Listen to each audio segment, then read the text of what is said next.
Megan. Pak. Lama nggak ketemu, Pak. Iya, gimana kabarnya Pak?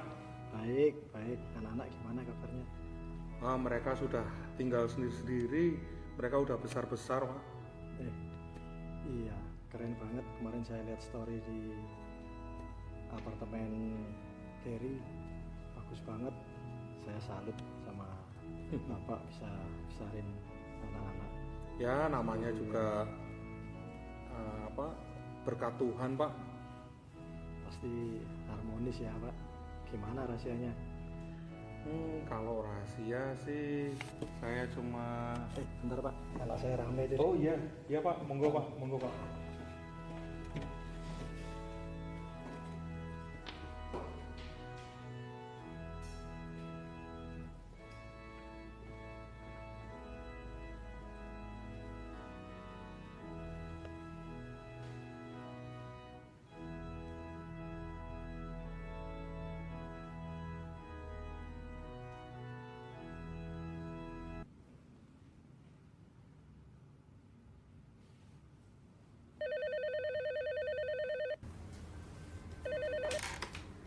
Halo.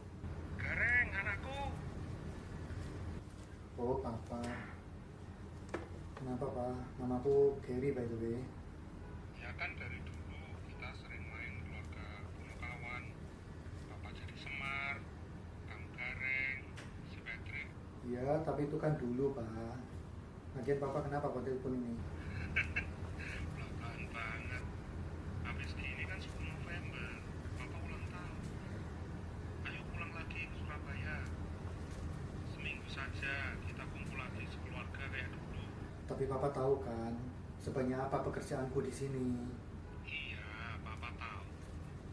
Tapi toh balik pulang seminggu kan nggak bakal bikin kamu miskin juga. Ayolah. Patrick sama Brandon juga pasti kangen kamu.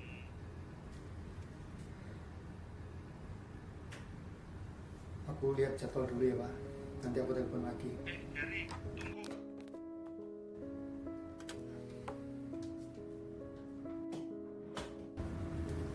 Siapa tadi yang teleponnya? Papa ngajak aku pulang Surabaya seminggu. Papa ulang tahun. Oh, ya udah. Aku siapin dulu ya. Nggak usah. Aku nggak akan pergi kok. Loh, itu kan papamu ya? Ya, tahu sendirilah. Aku, Patrick, Brandon, nggak ada yang suka di Surabaya. Semua serba salah. Kurang bersyukur, kurang persembahan, bahkan kerja di hari Minggu aja, di mata Papa itu salah.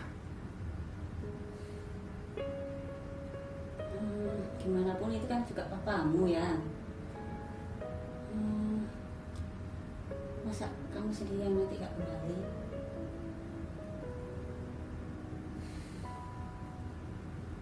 Kasihlah papamu untuk kesempatan. Kan bentar lagi papamu ulang tahun. Siapa tahu umur baru jadi pribadi yang baru juga. Aku coba telepon bos dulu ya, ambil cuti dulu. Udah, aku siapin makan dulu ya.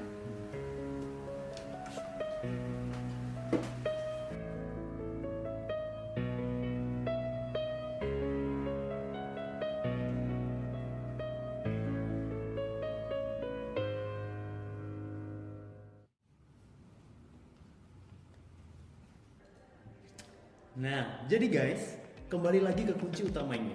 Film horor itu harus main sama psikologis penontonnya. Gak bisa cuma ngandelin kaget dari jump scare. Itu gak bakal bagus. Seni dari horor itu lebih ke sesuatu yang gak wajar bagi kehidupan normal manusia. Bukan cuma kaget-kaget doang.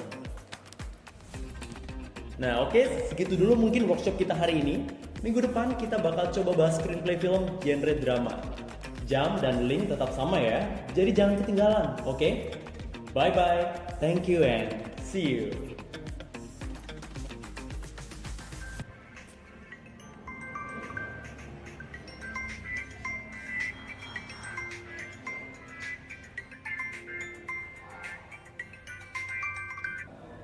Iya Pak. Hah, balik Surabaya? Aduh Pak, aku lagi ada project Pak, lagi sibuk. Ya, iya cuma sebentar tapi Tapi nggak bisa pak. Wah. Oh, ya oke lah. Nanti coba aku cari waktu ya pak. Oke, thank you. Bye. Hai Patrickstar, gimana workshopnya tadi? Lancar? Lancar. Kamu kenapa? Gak apa-apa kok. Enggak ya. Aku kenal kamu udah lama, udah bertahun-tahun. Dan ini bukan kamu kalau lagi biasa aja. Oke, cerita deh, kenapa? Enggak, barusan ini papa telepon. Katanya nyuruh aku balik ke Surabaya. Ya bagus dong. Bagus gimana? Aku tuh kalau di depan papa itu selalu salah. Gak ada yang benar. Main ini salah, nonton ini salah. Nonton TV diminta nonton yang rohani-rohani terus. Ya padahal kan aku juga suka yang lain. Nah coba bayangin kalau sekarang nih papa tahu kalau aku lagi bikin project buat film horor ini. Pasti papa tuh ngomelin aku terus nanti. Kamu lagi stres ya? Kayaknya emang beberapa hari ini kamu kelihatan ada pressure. Ya. Gini deh, kalau kita lihat dari perspektif yang lain, Papa ini kan jarang telepon kamu. Terus kesempatan kali ini kenapa nggak kamu gunakan aja bahwa ini kesempatan yang bagus loh buat quality time. Bener nggak? Coba kamu ingat lagi, Papa kamu udah tambah tua dan artinya Papa udah makin berumur. Sekarang giliran kamu untuk gimana memperhatikan Papa. Ya juga sih. Kan? Ya oke lah. Oke.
Halo, Pak.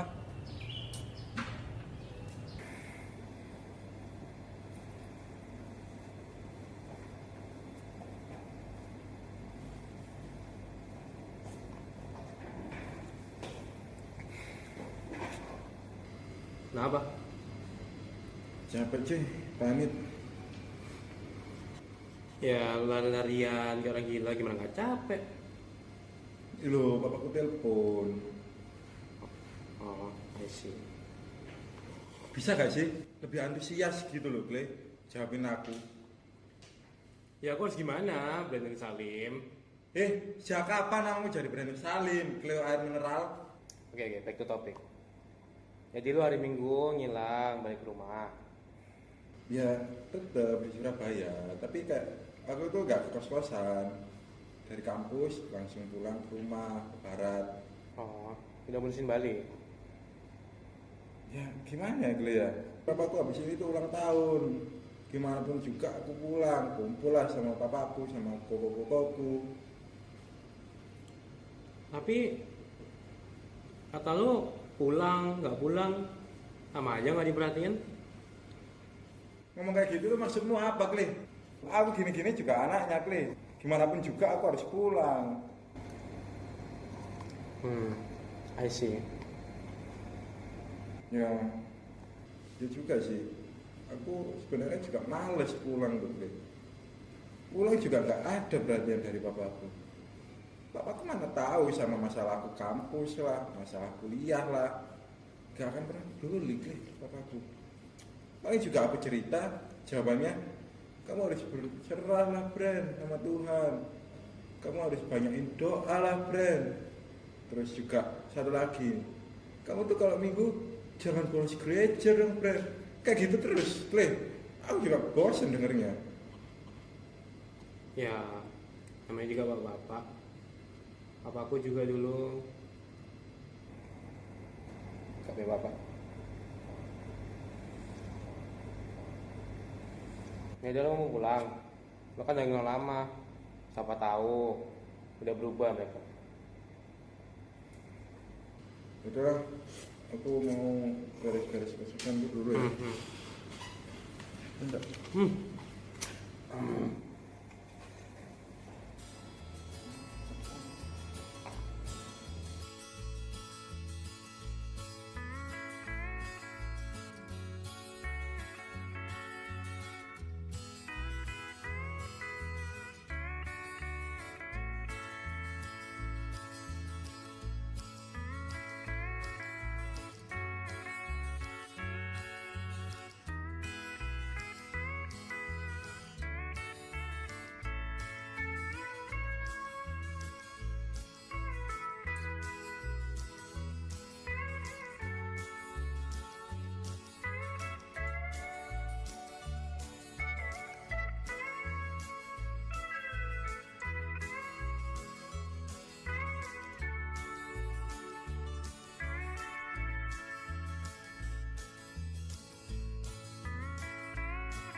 Hai kok.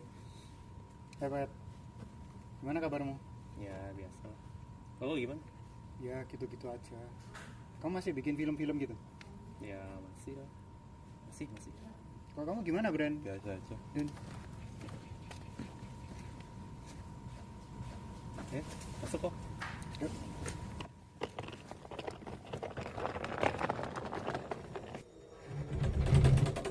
Hei, Bagong, Ayo, Bang. gimana kuliahmu? Biasa aja lah. Petro, Halo Pak. gimana? Kamu di luar? Ya biasa aja. Kok, Aman. kok kamu kelihatan pucat sekali sih? Wah ya biasa ada masalah dikit kerjaan, tapi aman kok. Mas Dewa. Ya. Ini. Halo, Pak. Kereng. Gimana sih, Angel? Ya, baik-baik aja. Pak, aku masuk dulu ya, mau taruh barang, mau meeting soalnya. Oke.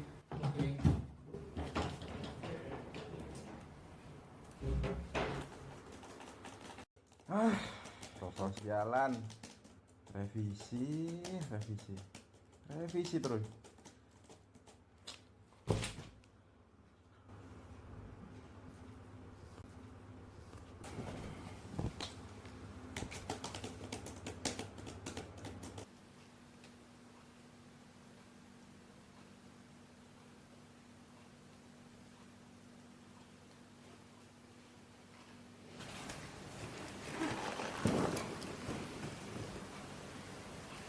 Kamu ini udah diomongin papa dari dulu.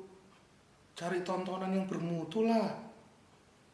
Coba dengerin khotbah. Aduh, ini lagi. Aku tuh bukan anak kecil lagi, Pak. Lo emang kalau udah dewasa nggak boleh dengerin khotbah? Ya bukan gitu maksudku. Udah lah. Pat.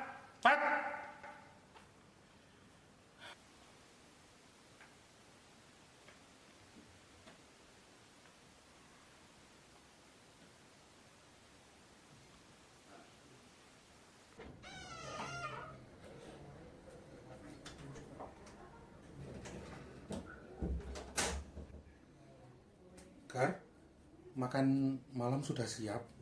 Ayo makan dulu, nak. Iya, Bang. Kamu ini lagi ngapain sih? Bentar, balesin chat klien. Ini kan udah di luar jam kerja. Ya kalau mereka gak dibales, gak deal, gak dapat uang. Uang lagi. Kalau mau uang yang banyak itu banyakin persembahan, banyakin bersyukur, bersedekah. Jangan lembur kayak gini lah. Rezeki itu ada di tangan Tuhan, Gar. Iya, tapi bersyukur doang gak bisa ngasih makan istriku, Pak.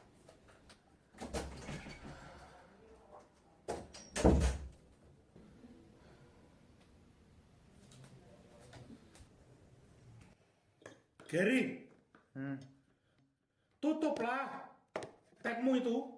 Kita ini lagi makan. Ya tapi lihatlah, Pak. Aku lagi kerja, bentar. Kamu itu ya segitunya kamu itu dengan uang. Pak, Kita ini lagi makan. Kamu itu kurang bersyukur.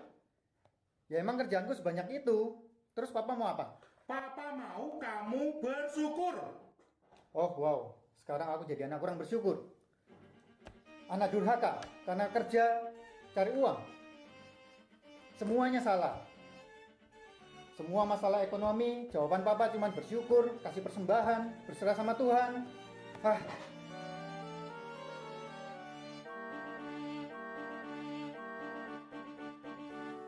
Dari tadi ya kalian ini diomongin sedikit, sudah pada kabur semua. Kamu tuh loh Patrick, sukanya nonton horor. Yang ada setan-setannya lagi. Apa manfaatnya itu? Loh, kok aku juga kena? Emang kenapa kalau aku suka nonton Gak horor? ada manfaatnya. Nah emang nonton film horor itu dosa? Ya bukan masalah dosa, tapi isilah hatimu itu dengan Tuhan. Kalau aku nonton film horor itu emang yang ada dalam hatiku siapa? Setan? Bisa jadi. Serah. Lihat ya, kamu ini ya sudah berani sama Papa.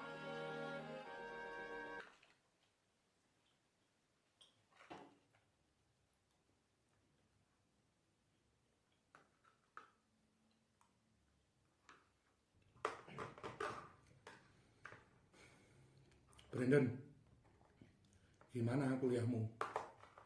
Biasa aja. Papa tahu sih kamu itu dikejar-kejar sama tugas kampusmu. Apanya yang biasa? Oh, Aku pamit sama organisasi. Sinilah, apalah, cerita sama papa. Ya gitu-gitu aja Pak. Kalian itu ya, kalian bertiga ini hobi buat masalah. Emang aku buat masalah apa ya Pak? Sinilah, cerita sama papa. Apa ada masalah di kehidupanmu, masalah kampusmu. Emang Papa peduli atau emang sebagai formalitas aja? Sebagai papa tanyain ke anaknya gimana kabarnya, gimana kehidupannya. Gak penting Pak kalau cuma sebagai formalitas lah. Ya beneran peduli lah. Kamu kan anak papa.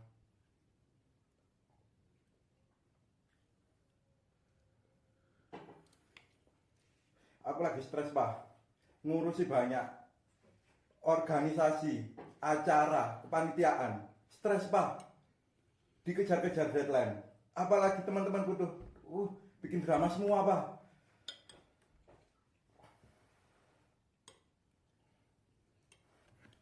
Sudahlah, kamu itu sekarang berserah sama Tuhan.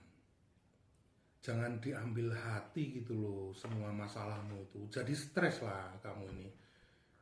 Makanya setiap hari Minggu Jangan bolos gereja. Papa sadar gak sih Pak? Dari kecil setiap aku cerita masalahku, jawaban Papa sama terus. Kayak template gitu loh Pak. Jawaban itu aja. Coba kalau aku hubungin sama masalahku sekarang. Aku doa proposalku nggak selesai. Aku pergi ke gereja juga malah menunda pekerjaanku. Dimana aku itu bisa nyicil kerjaanku Pak.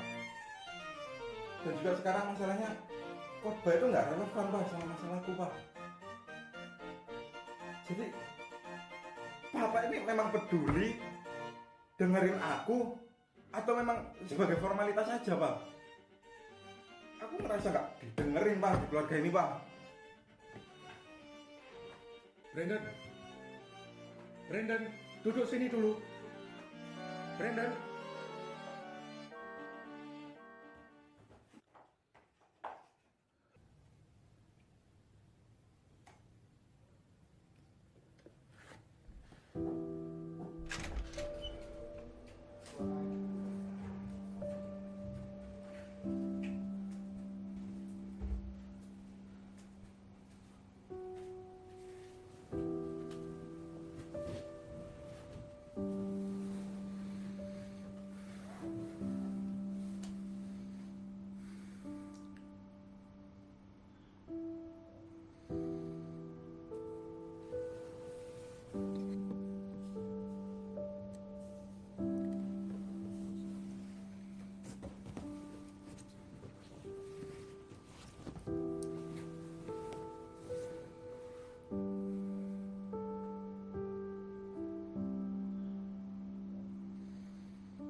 Aku nggak tahu gimana ngurusin mereka ini.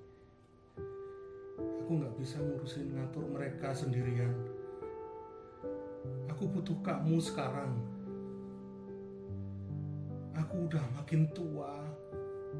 Aku nggak tahu berapa lama lagi akan seperti ini. Ya Tuhan, kalau caraku salah, tolong kasih tahu cara yang benar buat nyelesain masalah ini.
Gimana kerjaanmu, Brandon? Aman. Nilai UTS-mu gimana? Aman. Tugas kuliahmu semua beres nggak? Udah. Nah, kalau semua udah dan aman, kenapa kamu kelihatan stres banget gitu? Ya gimana nggak stres? Dari kemarin panitia nggak ada yang becus semua, Pak.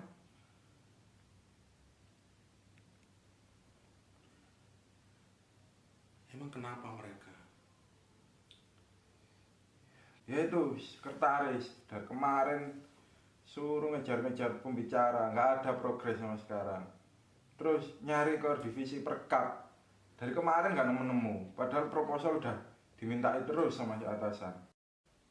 Ya kelihatan sih. Ini kalau terjadi, kalau enggak, Apa, Pak? Gak rajin gereja, gak rajin berdoa. Tolong nggak, Pak? Gak ada nasihat yang lebih penting gitu. bukan maksud papa itu terjadi kalau nggak kamu masukin semua di dalam kepalamu, semua masalah itu, semua kerjaan itu.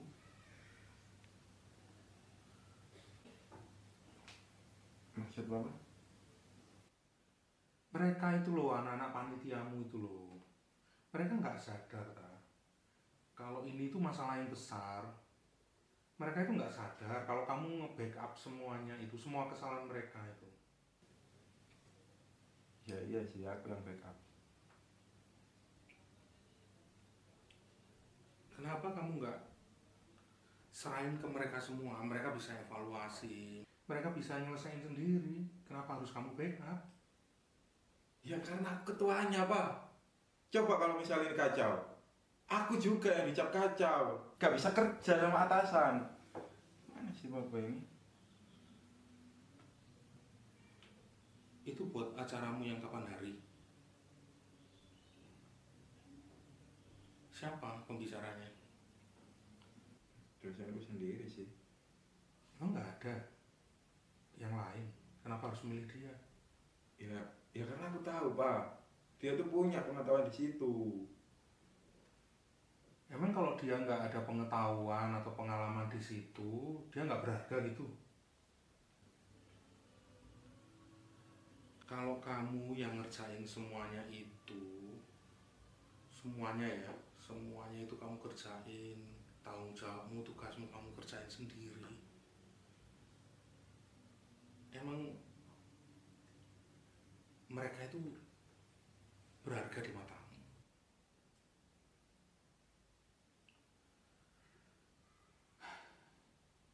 Kalau hal yang misalnya nih ada proposalmu ini hancur lebur, emang bisa mengurangi keberadaanmu sebagai manusia?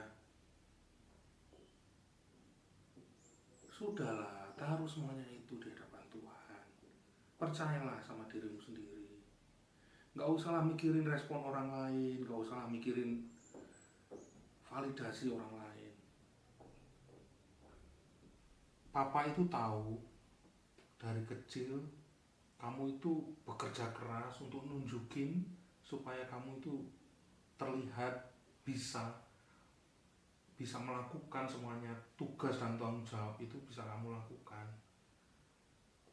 Tapi itu malah membuatmu terbebani, tersiksa, stres. Sudahlah, taruh semuanya itu di hadapan Tuhan. Sorry ya Brandon, mungkin kamu mikir papa itu ngomong asal, maksain kamu berserah sama Tuhan lah, jangan skip gereja lah. Papa itu nggak berpikir seperti itu.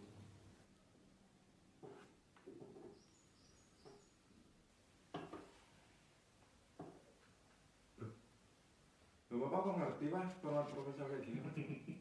Kayak papa nggak pernah ngurusin proposal aja. Akhirnya Bapak nggak tahu. Ajarin Pak ini yang salah mana punya buat. Ini yang bagian ini kan redaksinya harus bahasa Inggris.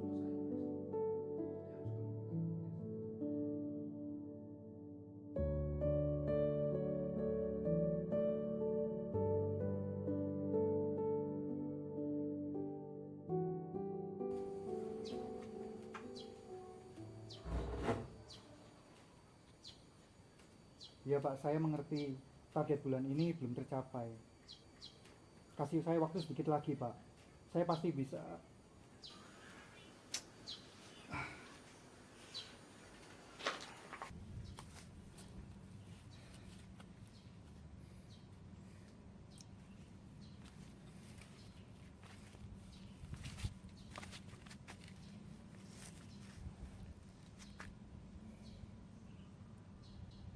Capek ya? Ngejar uang segitu beratnya buat keluarga. Mau berjuang seberat apapun, kita itu tetap kurang. Iya. Dan enggak. Aku enggak kurang persembahan, enggak kurang bersyukur. Ya tapi kurang memperhatikan sekeliling. Maksud Papa? Kamu ingat gak? Sudah berapa lama istrimu hamil ini? Kapan dia melahirkan? 4 bulan sekitar. Sudah 8 bulan. Papa minta maaf ya. Karena selama ini Papa terlalu keras dan kasar. Ngomongin kamu, marahin kamu, bilang kalau kamu itu kurang bersyukur, tidak kasih persembahan, percaya kalau rezeki itu ada di tangan Tuhan. Papa itu gak mau kamu itu seperti Papa.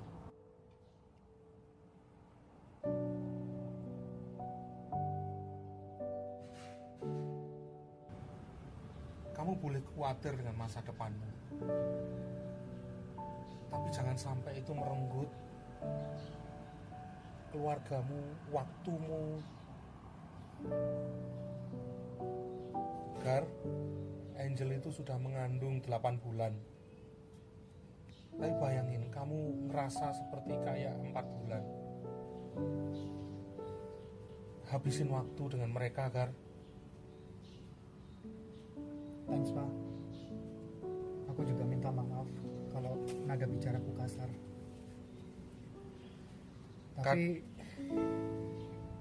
Tapi sekarang ada tembok di depanku yang aku juga nggak tahu bagaimana melewatinya. Kadang tembok itu ada supaya kita itu beristirahat dan bersandar. Itu kenapa kamu butuh Tuhan, Gar. Lakuin semua yang kamu bisa. Dan ambil waktu istirahatmu, karena Tuhan akan memberimu di waktu kamu tidur.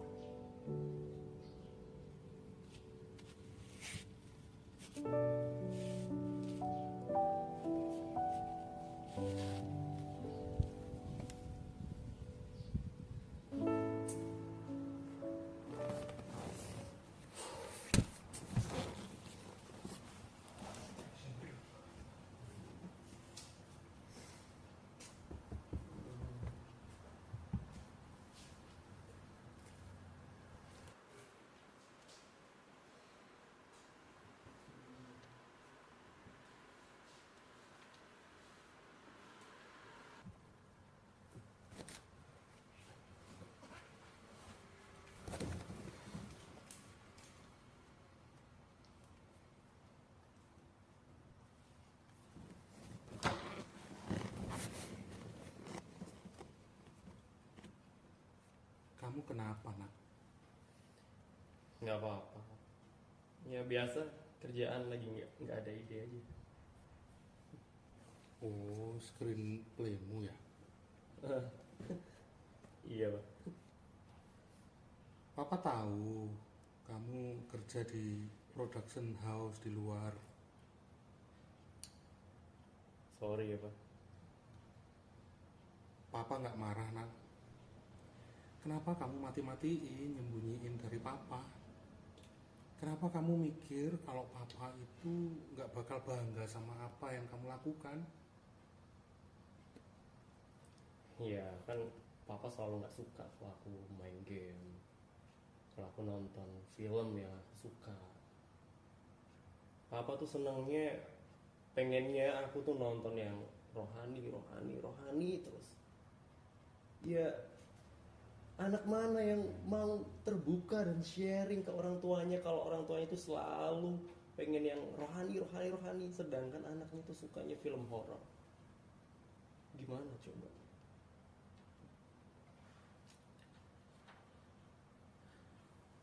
Maafin papa ya. Nah, cara ngomong papa selama ini terlalu kasar dan belak-belakan. Tapi bukan itu maksud papa. Papa tahu kamu orangnya gampang stres, kamu gampang terbebani dan capek sendiri dengan masalahmu. Kamu ngelakuin apa yang kamu suka buat nenangin stresmu, dan itu nggak apa-apa. Tapi papa tahu kamu masih stres setelah itu.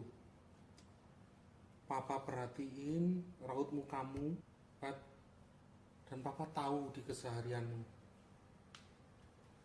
Kamu perlu memasukkan Tuhan juga di dalam dirimu.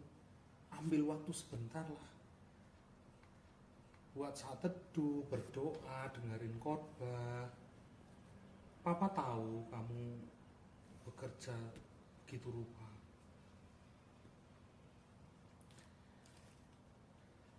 Dan kamu juga perlu nenangin diri dengan semua hal yang menyenangkan yang bisa kamu lakukan.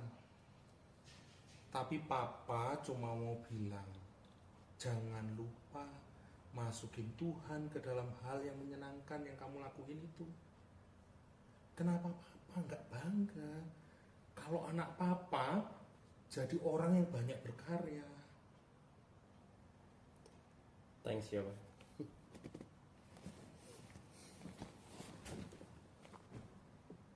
Jadi filmmu yang baru itu apa?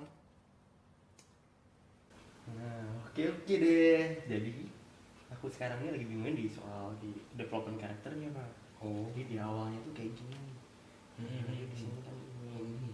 Ya, itu tuh aku pengen sih sana gitu lah pokoknya. jadi lebih bagus lagi. Iya, tentu saja. Dulu sebelum meninggal, istriku pernah menulis surat buat aku waktu dia lagi kritis di rumah sakit.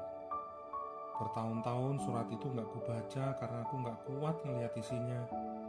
Tapi pagi ini aku putusin buat baca isinya. Dia bilang, sayang, aku gak pernah nyangka kalau kita harus berpisah secepat ini. Tapi aku harap kamu bisa terima kenyataan ini dengan lapang dada. Aku cuma minta satu hal, kamu harus tetap sehat dan jaga diri baik-baik. Terutama untuk anak-anak kita. 3 anak kita sekarang hanya akan punya kamu sebagai orang tua. Jadi kamu harus lebih kuat dan sabar dari sebelumnya. Mereka butuh kamu lebih dari yang pernah mereka butuhkan sebelumnya. Aku tahu kadang aku suka ngeluh soal bagaimana kamu ngatur anak-anak. Tetapi sekarang, aku cuma bisa berharap kamu benar-benar memperhatikan apa yang aku bilang. Kamu perlu lebih sabar sama mereka, lebih pengertian. Mereka masih butuh bimbingan dan kasih sayangmu. Dan aku harap kamu bisa jadi orang tua yang lebih dewasa. Bukan cuma soal umur, tapi juga soal sikap. Dewasa itu bukan berarti selalu benar, tetapi mau mawas diri. Kadang kamu harus belajar mendengar, gak cuma ke anak-anak, tapi kamu juga dari mereka. Dan ketika kamu salah, gak ada salahnya kok untuk bersikap humble, untuk minta maaf. Kalau ada yang kasih kritik, dengarkan dengan hati yang terbuka. Karena itu cara kita untuk tumbuh. Aku percaya kamu bisa jadi lebih baik dari sekarang. Kamu adalah papa yang luar biasa, dan aku yakin kamu bisa memimpin mereka ke arah yang lebih baik. Meskipun aku gak lagi di sini, dan aku selalu percaya sama kamu. di ulang tahunku ini, aku belajar makna sesungguhnya dari menjadi dewasa. Bukan hanya bertambahnya umur, bukan hanya lebih mengerti soal dunia, tapi dewasa dalam mendengar dan memahami sekitar dengan tidak mengeraskan hatiku hanya pada satu cara. Kalau kalian sudah dewasa belum?